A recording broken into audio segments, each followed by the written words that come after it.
Ahmedabad police commissioner GS મલિકને બનાવાયા રાજ્યના નવા ડીજીપી। 1 જાન્યુઆરી 2026થી ઇન્ચાર્જ ડીજીપી તરીકે ડોક્ટર KLN રાવ હતા કાર્યરત। 5 મહિનાના તેમના ચાર્જ બાદ કાયમી ડીજીપી તરીકે જીએસ મલિકની નિમણૂક કરવામાં આવી। 1993ની બેચના IPS જીએસ મલિકને ગુજરાત રાજ્યના નવા ડીજીપી તરીકે નિયુક્તિ કરવામાં આવી, જ્યારે doctor KLN Rao CID crime અને જેલના ડીજી તરીકે યથાવત રહેશે। હરિયાણાના વતની એવા જીએસ મલિકે VHUમાં ઇલેક્ટ્રિકલ એન્જિનિયરિંગમાં BTech સુધીનો અભ્યાસ કર્યો છે।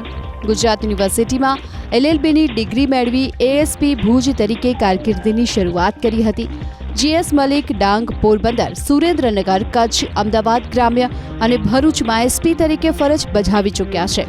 આ સિવાય કચ્છ, અમદાવાદ, વડોદરા અને સુરતના રેન્જ IG પણ રહી ચૂક્યા છે। જીએસ મલિક ગૃહ વિભાગમાં સચિવ અને BSFમાં ગુજરાત ફ્રન્ટિયરના IG તરીકે સેવા આપી ચૂક્યા છે।